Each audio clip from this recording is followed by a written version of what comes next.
Welcome, everyone, to this episode. My name is Mary Grace Gardner. I'm a college admissions and career coach who helps students with discovering their passions and writing compelling college application essays so that they can apply to the college of their dreams with confidence.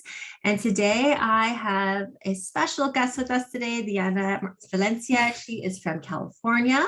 She is currently a first-year student at UC Davis and majoring in managerial economics and Spanish. So I first started working with Diana early on in high school. I got to see her journey with what she was interested in and figuring out what she might want to be when she grew up. And then more specifically, started working together when it came time for college applications and then writing those essays. And so today we'll be really focusing on Diana's journey, and she'll be sharing some tips with our students who will be facing college applications soon. So Diana, welcome to the show. Thank you. Thank you. So glad to have you here today. So first off, share with us, how does it feel to be at UC Davis? I know it was your dream school when you were applying to college. So share with us, how is it there? It's just like surreal. Like the environment here is so nice. You can just walk outside, no worries about anything. It's such a small little city, and you could just walk to your grocery store, bike to your grocery store. Everything is so close. Downtown is 12 minutes in a bike. It's perfect. I love the environment, and then just knowing that it was my top school, it just makes me feel proud of myself to be here.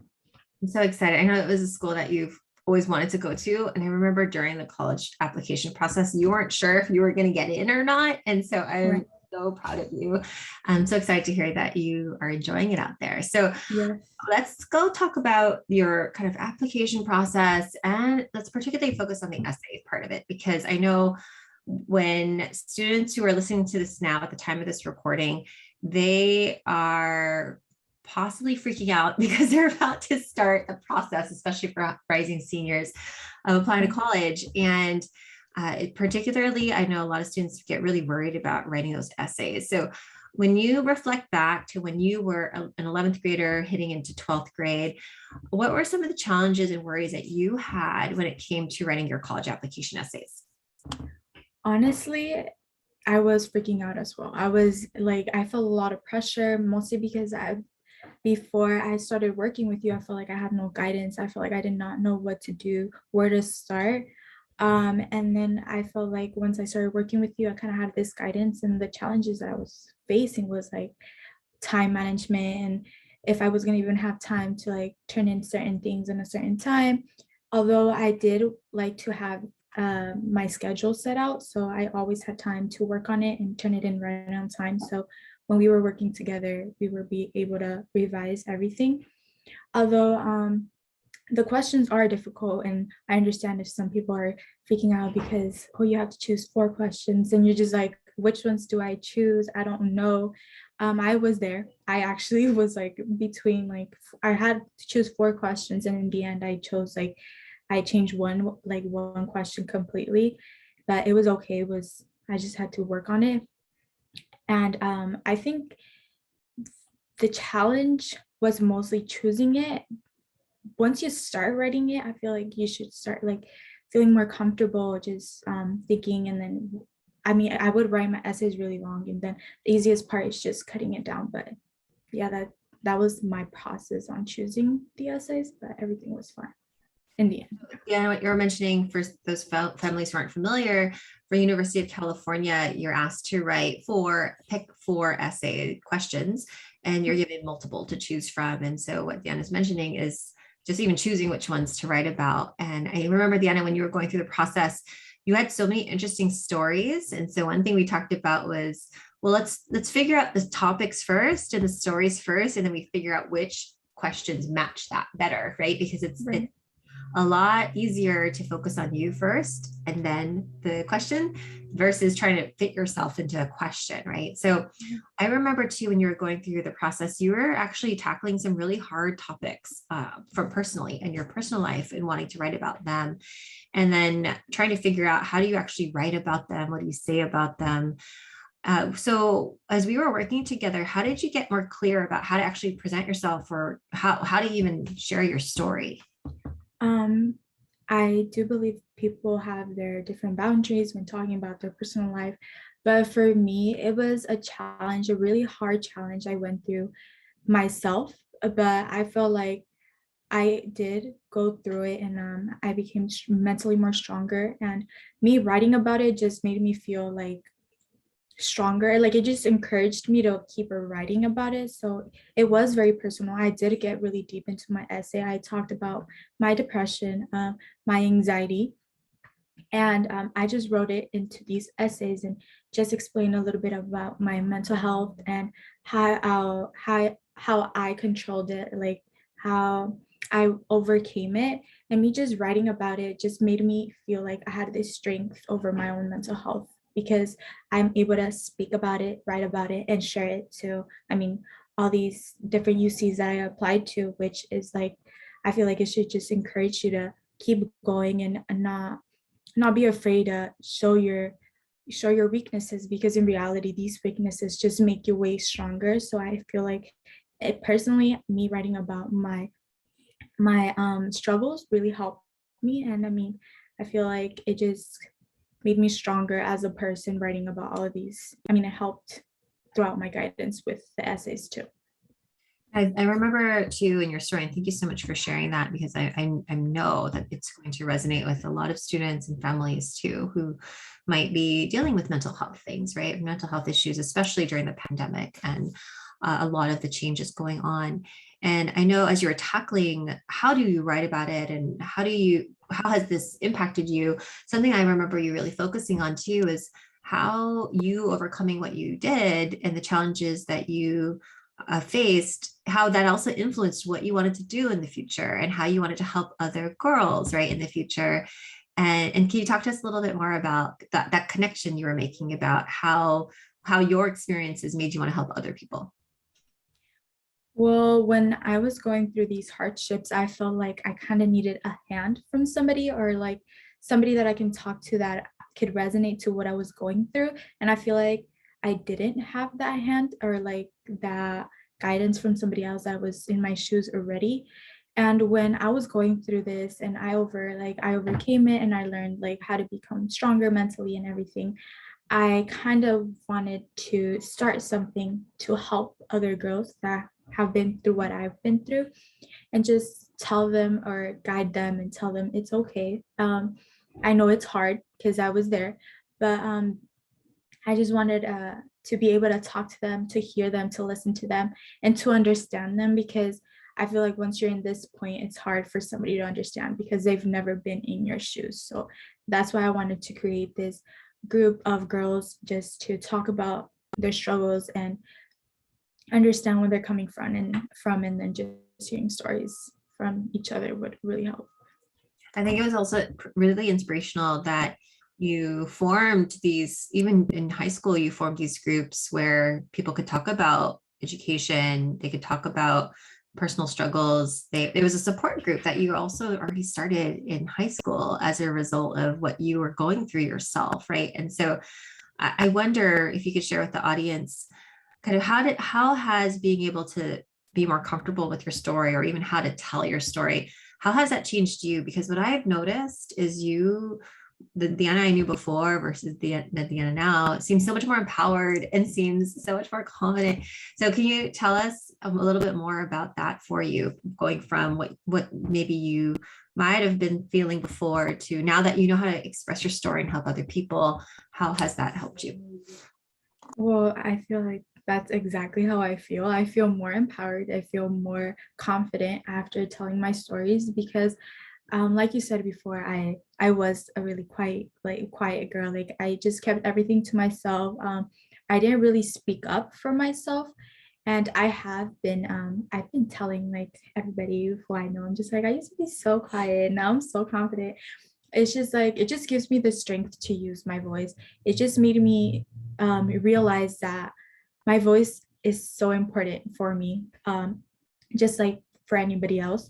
I think using your voice and just sharing everything you've been through or things that you've learned just makes you stronger, makes you realize what you've been through and how strong you actually are. And just sharing these experiences with somebody else might just influence them and empower them too, to just start using their own voice as well, and just become stronger and slowly develop themselves. Like it took me a while. I understand the development is quite a while. I mean, it was like most of my life. I'm 18 now, and I feel like I barely started getting more confident, more empowered, like more empowered, like around 16 years old, 17, which is totally okay because I feel perfectly fine now. I feel empowered. I feel like I'm in a good position. I'm in college. I am gratefully succeeding, and I'm glad that I did seek for help when it came to all these workshops, and just sharing my voice also helped a lot with becoming more confident. I think what was really a treat for me was to be able to see your growth over time because I knew you when you were even younger, right? And I remember when we were first going through and thinking about, well, what do you want to say in your application and who are you as a person? And at first, I remember you thinking, like, oh, well, is this even worthy to share? Like, is it even important to say these things? And I remember saying, yes, Diana, this is like who you are. Of course, like Yeah, share it, right? And what to the level you're comfortable with. I know sometimes students right. feel, how personal can I get on these personal essays? And I think for you, as you were going through and sharing with me kind of who you are and the experiences you've had growing up and sharing the support from your family and all the changes over time, I could already see where that could inspire other people, right? Other people who might be going through something similar and all the positive things that came out of it for you and all the learning and growth that you had. And so for me, kind of looking back at it with you, I remember at the time you were thinking, I don't know if this is worth writing. And then now seeing you own that story is so powerful. And so a question I have for you is for students who feel like maybe their stories are not worth sharing, or they feel like it might not be good enough, or they might feel like this isn't interesting enough, what would you tell them? I would tell them exactly what you told me once. It is important. It's important because it's part of you. It's super important to just share your perspective on anything, anything.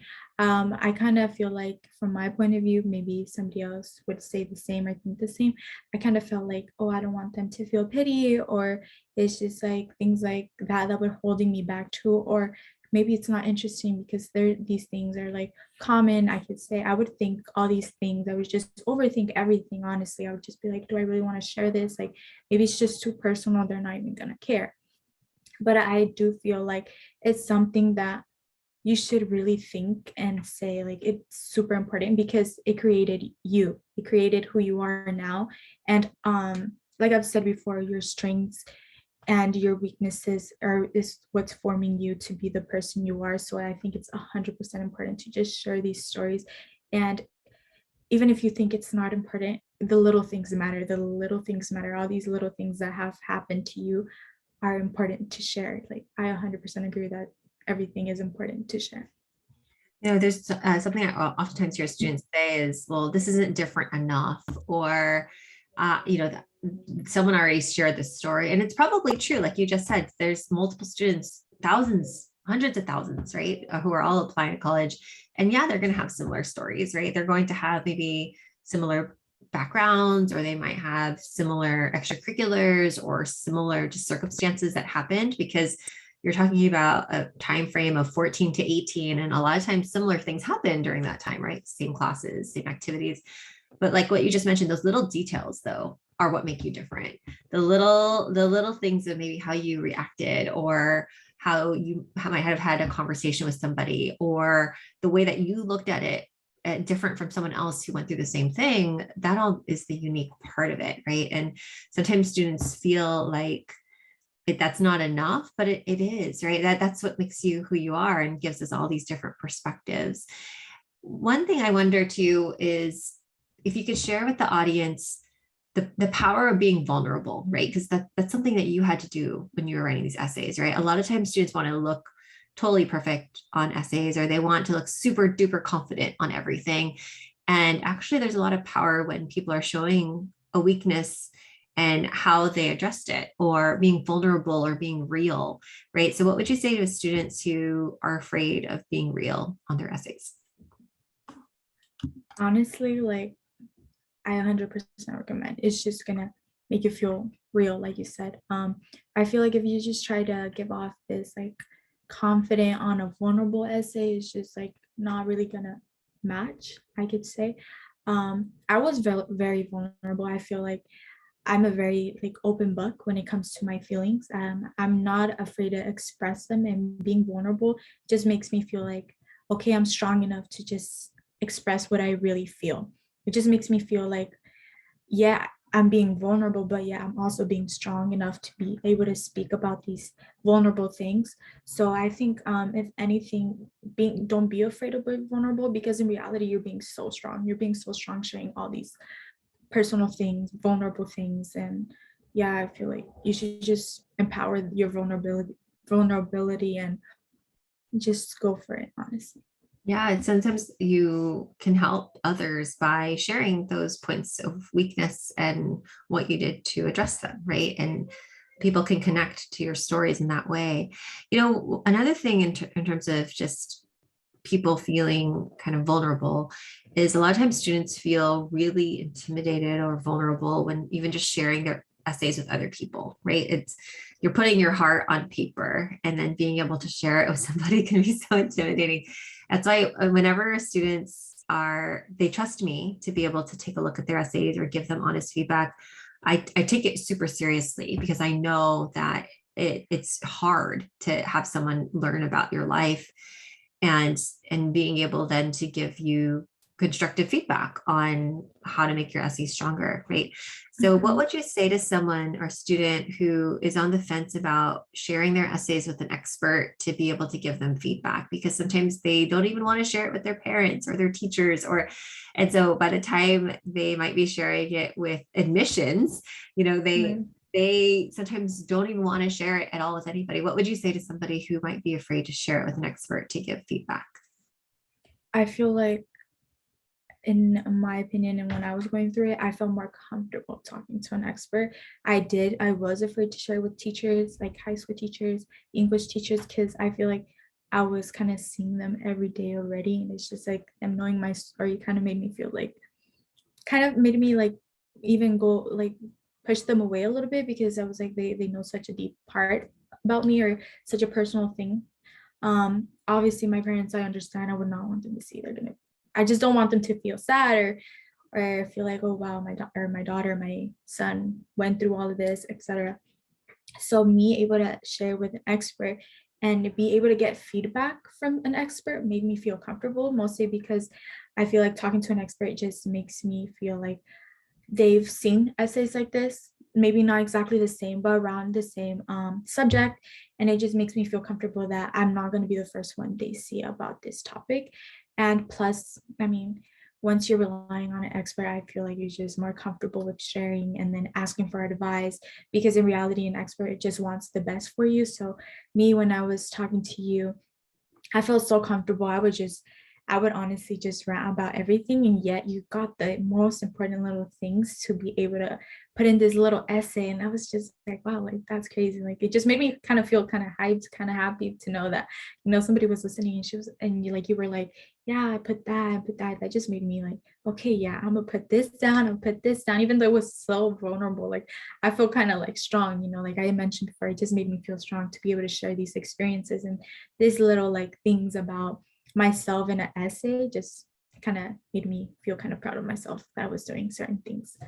Yeah, I sometimes, and I love the reaction sometimes students have when they look at their final essays or they get into the college that they want to, and then they look back at what they wrote and they say, "Wow, I was so impressive," right? Or, "Oh, that was me." Like just to be able to see the highlights that you want to put together on those essays in one place, because, like you mentioned, as you were sharing with me, kind of what type of story and what type of journey you were going through. And I remember you telling me, like, I'm not sure if like this part's important, or I don't know if, and a lot of it was just me asking you questions of, well, what part made you you and how did you change? Right. So a lot of it was just me asking you questions to help you pull it out of yourself of Right. what is it that you want to share about you, right? Because it's your words and your story. And my goal as a coach is to help you see it, right? Because I could see it right away as soon as you're telling me. But if I tell you, it's not as powerful as when you see it yourself, right? And so Right. I think that process of helping you see your story and then like owning your story is such a powerful one. So what would you say is your top tip for students and families who might be watching this now when it comes to either preparing for applications or preparing for essays as they're going through that, especially for those rising seniors? What's your top tip for them? Top tip is don't freak out, because honestly, freaking out is not going to help you. Have your schedule. Like, honestly, your time management is super, super important when writing your college essays. And as a senior, when it's close to choosing or deciding, go for what you feel more comfortable with. I honestly feel so comfortable, and I'm so glad I'm here where I'm at. I would not change it for nothing. I do think it is honestly stressful, but it's all worth it in the end. Like, it's all worth it. You're here, you're proud of yourself. And as a first generation Latina being here, sometimes you do feel kind of like odd, because you might not find Latinos in wherever you're at. But then once you're here and you find your little group, you're just embracing the fact that you're a minority. So I feel like you should not be afraid to step into a college that is not so diverse, unless like you're really trying to look for diversity in a college. But just don't be afraid to apply to whatever college you want to. Just apply to your dream school. I mean, I didn't know I was gonna get in, but here I am. So yeah. And yeah, I think one thing you were mentioning about time management, what I always warn my students when they're in the summer before 12th grade, I always encourage, try to get as much done as possible, right? Try to write as many outlines as possible. Even if you can't complete the whole essay, that's okay. But try to write as many outlines as you can, brainstorm as much as you can. And if possible, write at least a draft before school starts. And I think a lot of times students look at me wondering, like, why is she saying there have so much time? It's not due till November or Yes. December or January. And then when school starts, I think I remember you telling me this too, saying, Yes, I "Gosh, I'm remember. so glad I started I early." remember I started in June, Yeah. and I was like, I have so much time left. Like, but I mean, I was on top of my things, because I was like, we're starting on June for a reason, like. So it was just like June, November, it's so far apart. And then when like I literally just blinked my eyes, it's like in a blink of an eye, like they say, like I was in November already, I had to turn it in, and I was like, I was freaking out. I was freaking out. Yes, I was one of those, like, trust me, do not freak out. It's not gonna help you.